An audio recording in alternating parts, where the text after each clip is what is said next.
अस्सलाम वालेकुम जी, अस्सलाम वालेकुम। My name is Shahbaz. Today my topic is important topics of the mathematics in the competitive exams. आज की वीडियो बहुत ही अहम है स्टूडेंट्स। बेसिकली जो भी लोग कम्पिटिटिव एग्ज़ाम्स के अंदर अपेयर होते हैं, जैसे कि पीपीएससी, एफपीएससी, चाहे तो वो सीएसएस हो या पीएमएस हो, तो जो आपका जनरल एबिलिटी का एक पेपर होता है या कोई भी आपका 100 मार्क्स का जो पेपर होता है, उसमें आपको पता है कि हमेशा स्टूडेंट्स मैथमेटिक्स का एक पोर्शन आता है और वो मैथमेटिक्स का किन किन टॉपिक्स जो है वो पोर्शन लिया जाता है। बेसिकली आज की इस वीडियो के अंदर हम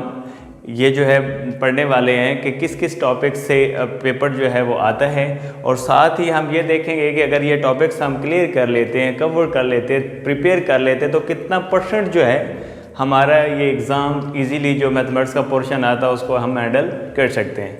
जी स्टूडेंट्स, आएँ वीडियो की तरफ देखते हैं। स्टूडेंट्स, मैंने ये लिखा है कि इस साइड पे एफपीएससी और इस साइड पे पीपीएससी यानी पंजाब पब्लिक सर्विस कमीशन, और ये आपका federal public service commission. Basically ये जो टॉपिक्स मैंने लिखे हैं कि आपका जो भी कम्पिटिटिव एग्ज़ाम्स होते हैं उसमें जो जनरल एबिलिटी का आपका पोर्शन आता है, जो मैथमेटिक्स का पोर्शन आता है, तो किन किन टॉपिक से जो है वो पेपर लिया जाता है, मतलब क्वेश्चन चूज़ किए जाते हैं बेसिकली। तो इसमें ये जो टॉपिक्स मैं बता रहा हूँ, अगर आप ये क्लियर कर लेते हैं, आपका अगर फॉर एग्जांपल 10 क्वेश्चंस आते हैं तो ऑलमोस्ट आप यूँ समझिए कि आपके 8 क्वेश्चन जो हैं इन टॉपिक्स में से मस्ट आएंगे और वो आपको मैथमेटिक्स का प्रॉब्लम नहीं रहेगा। एक तो आज मैं ये टॉपिक बता रहा हूँ और नेक्स्ट इंशाल्लाह यही जैसे फर्स्ट हमारा एवरेज है, तो step by step, one by one हम एक एक टॉपिक को करके मैथमेटिक्स का पोर्शन ये सारा मैं पढ़ाऊँगा और बड़े इजी तरीके से ट्रिक्स के साथ आपको मैथमेटिक्स का प्रॉब्लम कभी भी नहीं आएगा। चलें जी, अगर पीपीएससी की बात करें तो इसमें मैंने 10 टॉपिक जो है वो लिए हैं और यही आप लोगों ने प्रिपेयर करने हैं और आपका 80% पेपर जो है इसमें सॉल्व हो जाएगा। फर्स्ट है आपका एवरेज, और एवरेज में स्टूडेंट्स आपको पता है कि मीन्स निकालना होता है, एवरेज निकालना होता है कि ये इतने मार्क्स दिए गए, इसने इतने लिए, इतने एवरेज बता दो, और इसका फिर आगे यूज़ भी होता है एडवांस के अंदर। जब स्टेप बाय स्टेप हम पढ़ेंगे तो हम बिल्कुल इसको देख लेंगे। परसेंटेज के बहुत क्वेश्चन आते हैं कि find the percentage of a number that is equal to 120 या कुछ भी है, तो किसी नंबर के अगर आपने कुछ परसेंटेज निकालनी है, उसका आंसर दे देता है कितना है, तो वो नंबर निकालें। बाज़ एक नंबर दे के उसका कहता है कि 20% निकालें। तो इस तरह के क्वेश्चन जो है इतने बहुत मुश्किल तो नहीं होते, लेकिन सिंपल क्वेश्चन होते हैं, परसेंटेज के क्वेश्चन अक्सर आते हैं और वेरी इजीली हम उसको हैंडल कर लेंगे जब नेक्स्ट आगे ये टॉपिक्स पढ़ेंगे। तो थर्ड पे profit and loss. Profit and loss पे भी प्रॉफिट और लॉस का डायरेक्ट क्वेश्चन तो नहीं आता कि एक चीज़ आपने बाय की है फिर सेल की है तो प्रॉफिट कितना, लॉस कितना है, लेकिन इसमें एक चीज़ ज़रूर होती है, प्रॉफिट एंड लॉस और आपका जो प्रॉफिट इन परसेंटेज और लॉस इन परसेंटेज पूछा जाता है कि मतलब एक चीज़ आपने इतने की बाय की, इतना आपको प्रॉफिट आया, तो वो पूछता है कि प्रॉफिट परसेंटेज में कितना है या आपका लॉस परसेंटेज में कितना है, तो ये अक्सर पूछा जाता है। टाइम एंड वर्क के अंदर स्टूडेंट्स मतलब कि 2 लोग हैं, वो एक काम को इतने दिनों में करते हैं, अगर एक बंदा उसमें से कम हो जाए या ज़्यादा हो जाए या बंदे आपको कम, तो वही बंदे जो हैं एक काम बढ़ा दिया जाता है, कम कर दिया जाता है। तो इस तरह बेसिकली ये आपका डायरेक्ट प्रोपोर्शनल, इन्वर्स प्रोपोर्शनल और कंपाउंड प्रोपोर्शनल के क्वेश्चंस होते हैं या वेरिएशन से क्वेश्चन होते हैं। टाइम और वर्क के बारे में ये टॉपिक्स होता है, ये क्लियर करना होता है। चेन रूल के अंदर भी बेसिकली यही चीज़ ही होती है, वर्क एंड टाइम के रेलिवेंट इसी तरह के क्वेश्चन होते हैं चेन रूल के अंदर भी, कि वर्क के बारे में ही सारा पूछा जाता है। कि एज प्रॉब्लम तो मस्ट क्वेश्चन आता है और बहुत ही अहम है, मतलब इस तरह के थोड़ा घुमा के देते हैं कि अब की जो है एक बेटा और बाप है तो उसकी एज निकाले, जबकि 5 साल पहले उनकी बाप की जो एज है वो इतनी ज़्यादा है बेटे से, तो 10 साल बाद इतनी होगी। तो उनके बीच में बेसिकली हमने लीनियर इक्वेशंस बनानी होती है और उनको आपस में सॉल्व करना होता है, कोई मुश्किल नहीं है। एज प्रॉब्लम का क्वेश्चन मस्ट आता है। और इसी तरह डेसिमल्स के अंदर सिंप्लीफिकेशन जी होती है, बेसिकली आपका नंबर दिए गए होते हैं, पॉइंट्स में दिए गए होते हैं, तो उनकी सिंप्लीफिकेशन के अंदर जो है आप करना होता है। और फॉर एग्जांपल 1 घंटे का 1 सेकंड के साथ क्या डेसिमल बनता है, तो इस तरह डिफरेंट क्वेश्चन जो है वो पूछे जा सकते हैं। तो ये भी हमें डेसिमल्स प्रॉब्लम्स भी आने। अलजबरा आप लोगों को पता है कि स्टूडेंट्स हर जगह पे यूज़ होता है। वैसे तो ये लास्ट पे मैंने इधर इस साइड पे लिखा है कि प्रॉब्लम्स आर नंबर्स, तो प्रॉब्लम और नंबर्स भी बेसिकली जो अलजबरा होता है वो रियल नंबर की एक्सटेंशन होती है। तो जहाँ ही कहीं हम नंबर्स के बारे में पढ़ेंगे तो उसके पीछे कहीं ना कहीं अलजबरा आपका लगेगा, लीनियर अलजबरा, और उससे आप मतलब क्वेश्चन को इजीली इक्वेशन में करके सॉल्व आउट कर लेते हैं। LCM HCF इतना ज़्यादा अहम तो नहीं है, इसका डायरेक्ट क्वेश्चन तो नहीं आता, बाज आ भी जाता, लेकिन LCM और HCF इसलिए ज़रूरी है, HCF से भी LCM ज़रूरी इसलिए है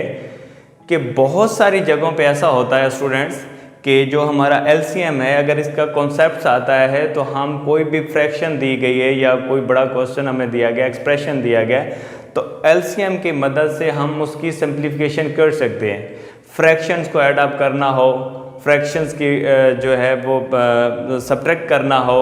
फ्रैक्शन का कंपैरिजन करना हो कि ये फ्रैक्शन बड़ी है या ये बड़ी है, तो उस सारे में कॉन्सेप्ट जो यूज़ होता है वो LCM का होता है। इसलिए LCM अगर हम करते हैं तो हमारे और भी बहुत सारे अलजबरा के अंदर या बाकी जितने भी हमारे प्रॉब्लम होते हैं उनको सॉल्व करने में ये हमें हेल्प आउट करता है। और जो प्रॉब्लम्स हैं ये ट्रेन्स के प्रॉब्लम होते हैं कि 2 ट्रेन जो है वो इस स्पीड से जा रही हैं, उनकी रिलेटिव जो वेलोसिटी है इस तरह है, अगर वो अपोजिट मूव करते हैं या एक को इतनी स्पीड बढ़ा दिया जाए, या डिस्टेंस के बारे में बाज़ बात पूछा जा सकता है, तो ये भी ट्रेन्स के ऊपर भी प्रॉब्लम्स आते हैं। तो मेन ये है कि ये average percentage profit loss already हर बंदे ने जो क्लासेस होती हैं यानी मैट्रिक तक या इंटर तक, तो तकरीबन आलमोस्ट मैट्रिक तक हर बंदा मैथमेटिक्स पढ़ता है, उसके अंदर कहीं ना कहीं इन चीज़ों को हम पढ़ते हैं, लेकिन शायद उस वक्त हम उस लेवल पे जाके नहीं पढ़ते, या क्वेश्चन जो है वो डिफरेंट टाइप्स के आते हैं और थोड़ा वो घुमा के भी देते हैं, हालांकि बात सीधी होती है, लेकिन जब वर्डिंग की समझ आ जाती है तो मतलब क्वेश्चन अटैम्प्ट करने में इतना ज़्यादा प्रॉब्लम नहीं होता। तो ये था। अच्छा, इसमें से ये तो FPSC के अंदर अगर ये टॉपिक्स हम क्लियर करते हैं तो ये कंफर्म बात है कि आपका 80% जो है वो मस्ट पेपर सॉल्व हो जाएगा। 80% सॉल्व से मुराद ये, अब सारा 100 मार्क्स का पेपर है जो जनरल एबिलिटी का, या 100 मार्क्स का जो पेपर आता है MCQs टाइप, जो बहुत सारी पोस्ट मतलब बहुत सारी पोस्ट ऐसी हैं जिनके ऊपर 100 नंबर का पेपर लिया जाता है, तो उसके अंदर जो मैथमेटिक्स का पोर्शन है उसका 80% हो जाएगा। आप ये ना समझिएगा कि ये करने से पूरा पेपर 100 में से 80 हमारा हो जाएगा। उसमें आपका जनरल नॉलेज भी है, करंट अफेयर भी है, इंग्लिश भी है, कंप्यूटर भी आता है, तो वो तो सेपरेट आपने करना है, बट हम मैथमेटिक्स की बात कर रहे हैं। अगर FPSC की बात करें तो यहाँ LCM और HCF के बारे में अगर आप ये वाले टॉपिक करते हैं तो इसका मतलब यहाँ अगर हमने LCM कर लिया तो यहाँ करने की ज़रूरत नहीं है, हमारा क्लियर हो गया। यहाँ पे एवरेज हम अगर क्लियर कर लेते तो यहाँ एवरेज के क्वेश्चंस यहाँ आते हैं FPSC के अंदर, मतलब इन टॉपिक्स में से ज़्यादा है यहाँ पूछा जाता है, और इनमें से PPSC के अंदर कोई भी आपकी पेपर आता है तो उसमें पूछा जाता है। इसमें पाइप्स के बारे में पूछा जाता है कि एक पाइप है वो एक टैंक है, उसको इतने टाइम के अंदर टैंक को जो है फुल करता है, अगर 2 पाइप लगा दिए जाए इतने टाइम के अंदर, तो इस तरह के प्रॉब्लम्स आते हैं, वो भी हम करेंगे। एवरेज अगर यहाँ कर लेते तो एवरेज यहाँ हमारी क्लियर हो जाएगी, और एवरेज मीन और इस तरह के क्वेश्चन जो है ट्रेन्स के ऊपर, जिस तरह मैंने कहा कि इधर ट्रेन्स के problem on the same line इधर भी आते हैं, लेकिन थोड़े मुश्किल ये देता है। और प्रॉब्लम हम नंबर्स की जब आप बात कर रहे हैं, अगर हम यहाँ अलजबरा अच्छे तरीके से कर लेते हैं तो हमारा कहीं ना कहीं जो नंबर्स के ऊपर प्रॉब्लम होते हैं वो आ जाते हैं। जैसे मैं एक एग्जांपल देता हूँ कि मैं कहता हूँ कि sum of 2 numbers is equal to 20 and difference of these 2 number is 16, what will be these 2 numbers, ये दोनों नंबर क्या होंगे, या ये फाइंड दीज 2 नंबर्स। तो ये बेसिकली क्या है कि हमने उन नंबर्स को एक्स और वाई लेट करना है, इक्वेशन बनाना, सिंप्लीफाई करना है, तो वो हमारा प्रॉब्लम्स जो है वो नंबर्स के ऊपर सॉल्व हो जाएंगे, बट उसके पीछे सारा आपका अलजबरा इस्तेमाल होता है, इजी सी हो सकता है। और अगर प्रॉब्लम है तो अलजबरा, अच्छा अलजबरा में अलहदा से सिंप्लीफिकेशन पे आ जाती है कि एक्स और वाई की वैल्यू दी गई, एक इक्वेशन दे देता है कि इसकी वैल्यू फाइंड आउट करें, बात जो है a मल्टीप्लाई बाय b की वैल्यू ये है, तो इसी तरह a multiply by b multiply by c या a multiply b divided by b multiply by c, तो इनकी वैल्यू क्या होगी। तो सीक्वेंस सीरीज़ का भी बाज़ औक़ात जो है वो पूछा जाता है क्वेश्चंस, बट अगर हम अलजबरा को अच्छे तरीके से करते हैं तो जो भी नंबर्स के ऊपर हमारे क्वेश्चंस आएंगे और वो इजी से हो जाएंगे। अगर हमें अलजबरा अच्छे तरीके से आता है तो प्रॉब्लम्स नंबर्स के ऊपर भी हम कर सकते हैं। और दूसरा जो हम एज की बात कर रहे हैं कि एज के जो प्रॉब्लम्स होते हैं कि एज के बारे में पूछा जा सकता है, तो उसको भी हम अलजब्रिक इक्वेशन के अंदर ले जाके सॉल्व करेंगे, वो भी इजीली सॉल्व हो सकता है। अच्छा, इसमें मैंने और भी NTSE होता है, OTS होता है, और भी काफ़ी सारे जो है टेस्ट जो है लिए जाते हैं, मतलब और भी फेडरल पब्लिक सर्विस कमीशन या पब्लिक अपना जो आपका PPSC Punjab public service commission के अलावा या बाकी आपका सिंध और बलूचिस्तान और इनकी भी बात करें, तो मेरे कहने का मतलब ये है कि अगर ये मैथमेटिक्स के टॉपिक हो जाएं तो आपका कोई भी NTS का पेपर है या इवन दो काफ़ी जितने भी आप आर्मी के अंदर अप्लाई करते हैं या जितने भी डिपार्टमेंटल टेस्ट होते हैं, तो उनमें कहीं ना कहीं आपके ये टॉपिक्स अगर मैथमेटिक्स के आते हैं तो मैथमेटिक्स का बहुत सारी पेपर्स ऐसे होते हैं जिनमें 20, 25, 30 तक भी मैथमेटिक्स पूछा जाता है। तो वो आपके ये वाले टॉपिक करने से मैथमेटिक्स का प्रॉब्लम नहीं रहेगा। और इंशाल्लाह इसी तरह हम इनको अब नेक्स्ट जो भी वीडियो बनेगी स्टेप बाय स्टेप हम एक एक टॉपिक लिया करेंगे। उनमें से जो सेम टाइप के क्वेश्चन होंगे, मैं हर एक क्वेश्चन को जो मतलब सेम टाइप का क्वेश्चन है तो उनमें से एक करवा दिया, फिर आगे डिफरेंट टाइप्स आती है तो उनमें से एक करवा दिया। हैंडल करना मैं आपको सिखाऊंगा, सारे के सारे क्वेश्चन तो